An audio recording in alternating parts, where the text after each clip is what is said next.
The observation deck was silent, except for the soft hum of the radar console. Lyra sat in her station chair, her long fingers gliding over glowing controls. It was another slow night on patrol. The stars outside seemed frozen, and the emptiness of space stretched endlessly in every direction. She was halfway through her shift when it happened. A small pulse appeared on her radar screen. Just a single dot, faint but steady. Lyra frowned. At first she thought it was a drifting piece of space debris or a false reading. She adjusted the scanner, narrowing the focus. The dot didn't vanish. Instead, it pulsed again, this time. With a strange rhythm, she tapped the side panel and ran a quick identification scan.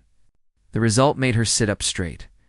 The energy pattern was not from any ship registered in the Galactic Fleet database. In fact, it wasn't from any known alien species. The computer hesitated, cycling through old records, until a single classification appeared, a designation so old it hadn't been used for centuries. Human Lyra's breath caught. That couldn't be right. Humans were only a myth. Her teachers had told her stories about them, ancient wanderers who explored the stars, long before most species had even left their home planets. They were fearless, reckless, and impossible to control. According to the history channels, they had vanished without a trace hundreds of years ago. No one had seen one since, yet here, on her radar, was a reading that matched exactly to the Forbidden Archives. She looked over her shoulder. The captain was at his station, checking cargo manifests. She hesitated, then spoke. "Captain Varric, I'm detecting something strange," she said, keeping her voice calm. Varric walked over, glanced at her screen, and laughed. "Probably a glitch. These old scanners pick up all sorts of nonsense." "Don't get excited over fairy tales. It's not nonsense," Lyra said firmly. "Look at the energy profile." The captain shrugged. "Even if it matches those old human stories, it's still impossible. They're gone. Extinct. Focus. On your duties." He walked away without another word. But Lyra couldn't take her eyes off the screen. The ship, if it was a ship, was moving toward their sector. Slowly at first, then faster. It didn't respond to hails. It didn't change course. And yet, its flight path seemed deliberate, as if it knew exactly where she was. She turned the sensors to maximum and watched as the signal grew brighter. A chill ran through her. The shield pattern was strange, old-fashioned, compared to modern designs, yet somehow strong. The hull readings were unstable, as if the ship had been through battles and survived. Outside the massive viewport, faint light appeared far in the distance. It was so small, it could have been another star, but Lyra knew better. Her heartbeat quickened. Every instinct told her this was dangerous, yet she couldn't look away. The minutes ticked by. The mysterious craft got closer. Other officers worked at their stations, completely unaware. Lyra felt like she was the only one in the entire station who understood the gravity of this moment. Suddenly, her radar console emitted a slow, deliberate beep. The signal had changed, no longer a simple pulse. Now it was a steady rhythm. Like a heartbeat, she adjusted the filter. The readings were clear. The ship was slowing down. It had noticed her. For a moment, Lyra's mouth went dry. The air in the observation deck felt heavier, like the walls were closing in. She imagined what the humans from the old tales looked like. Tall, strong, eyes full of fire, dangerous yet fascinating. She remembered the most famous legend from her childhood, that humans could look into your eyes and know your true thoughts. That they fought not with endless technology, but with raw determination and unpredictable courage. Many alien leaders had feared them. If this was really a human ship, why was it here? Why now? The beeping grew louder. The light outside the viewport shimmered brighter. Her hands tightened on the edge of her console. A voice in her head told her to call security, but another voice whispered, "Don't. Wait." She leaned closer to the glass, her breath fogging the edge. The ship was still too far to see clearly. There was no mistaking its approach. It was real, and whatever was inside was coming straight for her. The radar let out one final, long tone. The signal locked. Right at the ship had stopped right at the edge of scanner range as if it wanted her to know it was there, watching. Lyra's heart pounded in her ears. She didn't know whether to feel afraid or thrilled. This was no myth anymore. The humans were back. Lyra didn't sleep. After her shift, she sat alone in the quiet observation deck hours later, long after the others had gone to rest. The station's lighting was dim, shadows stretching. Across the walls, only the soft glow of the radar console lit her face. The signal was still there. It hadn't moved. It just hovered in the same empty patch of space, exactly at the edge of scanner range. That in itself was strange. No ship in the galaxy sat still for this long and deep space without reason. Fuel was too precious, and predators, both living and mechanical, were always hunting. The silence around it made the air in the room feel colder. She ran another scan, careful not to alert the captain this time. The data came back with the same impossible readings. Human-class vessel. Unknown model. Damage. Extensive. Power signature. Stable. It didn't make sense. If the ship was damaged, how could it just wait there? Lyra switched to long-range optics. For a moment, her screen was nothing but static. Then, a shape emerged. The vessel was darker than the void itself, its surface uneven, patched with scars from battles she couldn't imagine. It wasn't smooth like modern ships. It was raw, brutal, functional. Then something stranger happened. Her instruments flickered. The radar blip vanished, and then reappeared. Not in the same place, but a fraction to the left. Then again, to the right. It was moving, but not in a straight line, more like pacing. She remembered the old stories, that humans didn't always rely on autopilot systems, that they flew with their own instincts, that their ships sometimes felt alive under their touch. But how could they know she was here? The thought made her shiver. She tried to open a secure comms channel. Static poured through her earpiece, so sharp it made her flinch. She adjusted the frequency again, and froze. A sound emerged beneath the static. It was a voice, low, rough, speaking in a language she had never learned, and yet she could understand every word. "Who is watching me?" Her chest tightened. Before she could answer, the signal snapped into pure static again. The channel closed. The ship returned to stillness. She sat back, trembling. No one else had heard it. No one else even believed in humans, and now she wasn't sure if she'd just spoken to a ghost or something far more dangerous. In the corner of her vision, the dark shape drifted just enough for her to notice, like a predator circling its prey. The next cycle began with routine reports, but Lyra could barely hear the chatter around her. The voice from the night before still echoed in her head. "Who is watching me?" She kept her console tilted slightly away from the other officers. No one could know she was still tracking the ship. The captain had dismissed it as nothing, but she knew better. This time, the human vessel wasn't pacing. It was drifting closer, not enough to trigger the station's alert systems, but enough for her to feel the invisible noose tightening. Her fingers moved without hesitation, rerouting a secure channel through the old maintenance relay, a line so outdated most of the crew didn't even know it existed. Static hissed in her earpiece again, sharp and cold. "Unknown vessel," she whispered. Voice low so only the microphone caught it. "I can see you." "Who are you?" For a long moment there was nothing, just the hiss of space, then a faint breath and a voice. Not loud, not angry, calm, steady human. "You are not who I expected." Lyra's heart jumped. She didn't know whether to answer or just listen. "Where did you?" she began. But the words died in her throat as her screen glitched violently. "Oh."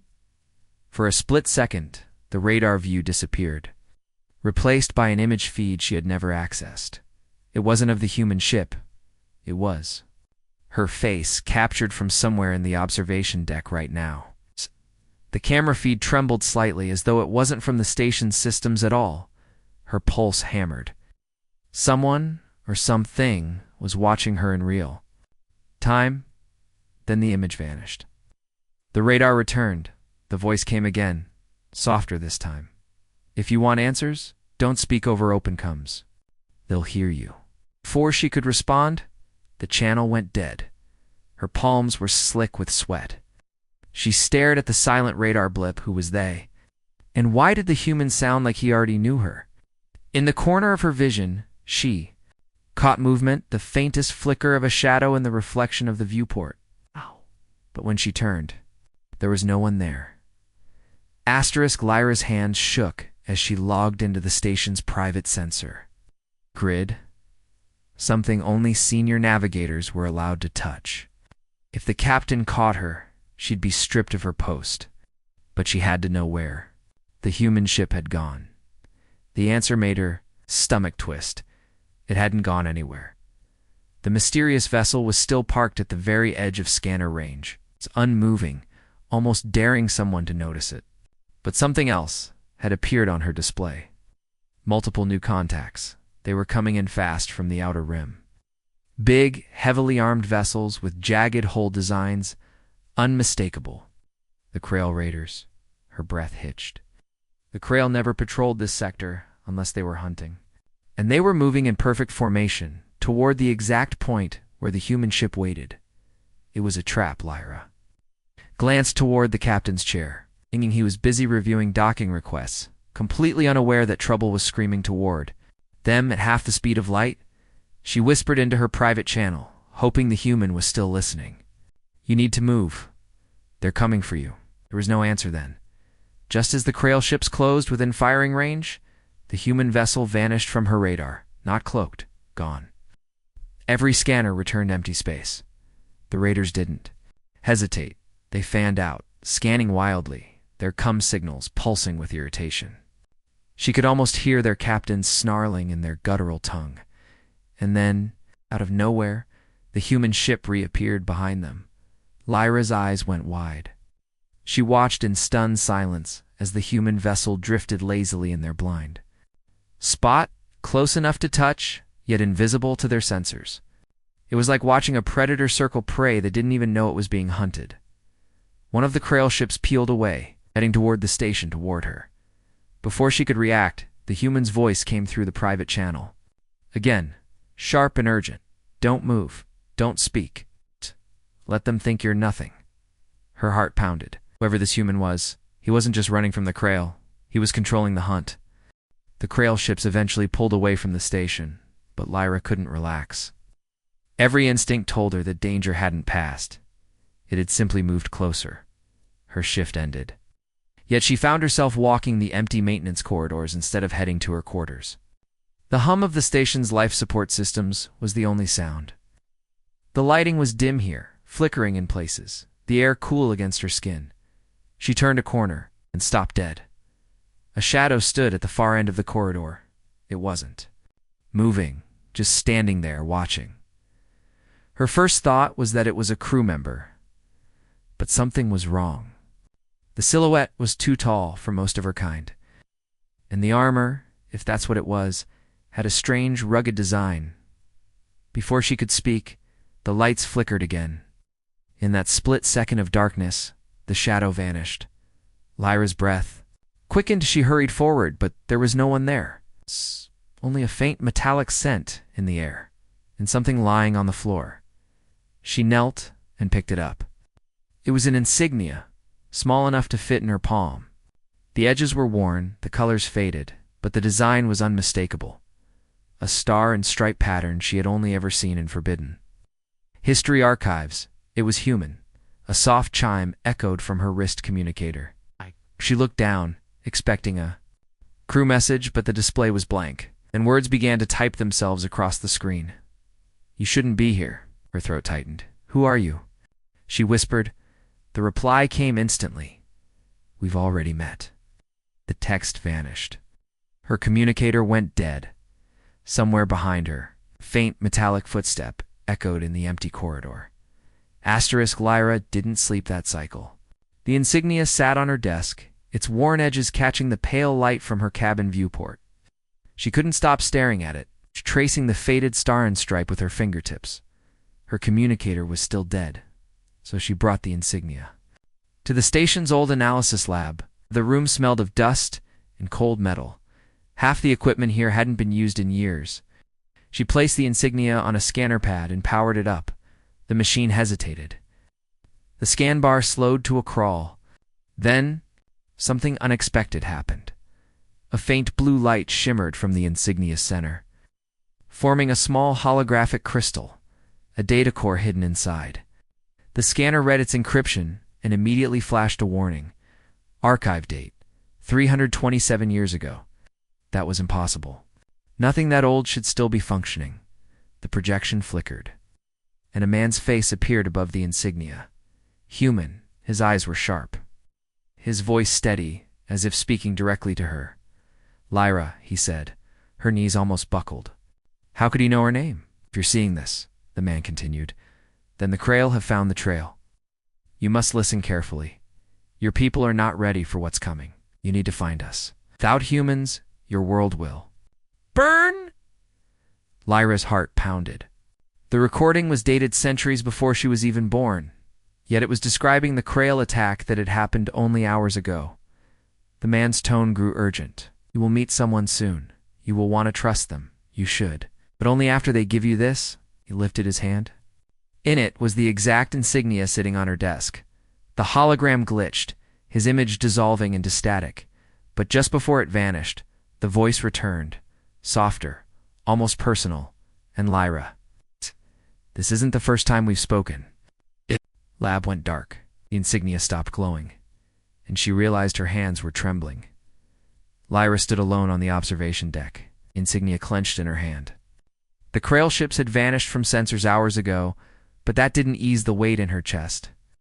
The recording's words kept looping in her mind. "Without humans, your world will burn." Her console beeped once, a soft, strange tone she'd never heard before. She looked down. The radar wasn't showing a ship. It was showing nothing. A void, an empty patch of space, directly ahead, swallowing all scanner signals. It was like a hole in reality itself. Her hands moved before she could think, switching to visual feed. The viewport darkened, the stars ahead blurring, and then the darkness began to ripple, like a black curtain being pulled aside. And there it was. The human ship didn't arrive. It appeared. One moment it wasn't there, the next it loomed. Before the station, massive and battle-worn, its hull scarred with stories she could only guess at. Its shape was unlike any modern design. Sharp lines, brutal angles, nothing sleek or decorative. This was a vessel built to survive, not impress. For a heartbeat, it didn't move. The size of it dwarfed the station's outer rings. She could see faint lights in its hull, not the cold blue of alien ships, but a warm gold, like fire burning in the dark. Then her comms came alive. No static, no distortion. Just a voice. Docking sequence initiated. Her blood ran cold. She hadn't authorized docking. The station's security system should have sounded alarms, but the panels stayed dark, silent. It was as if the human ship had walked through the front door without opening it. The massive clamps engaged with a metallic thud. The airlock sealed. Somewhere deep inside the station, footsteps echoed, slow, deliberate, each one closer than the last. Lyra's breath caught when the deck doors slid open. A figure stood there, tall and armored, visor reflecting the faint gold light from the ship outside. In his hand was the exact insignia she'd been holding all night. "We need to talk," he said. And for the first time she realized the myth wasn't just real, it had come for her.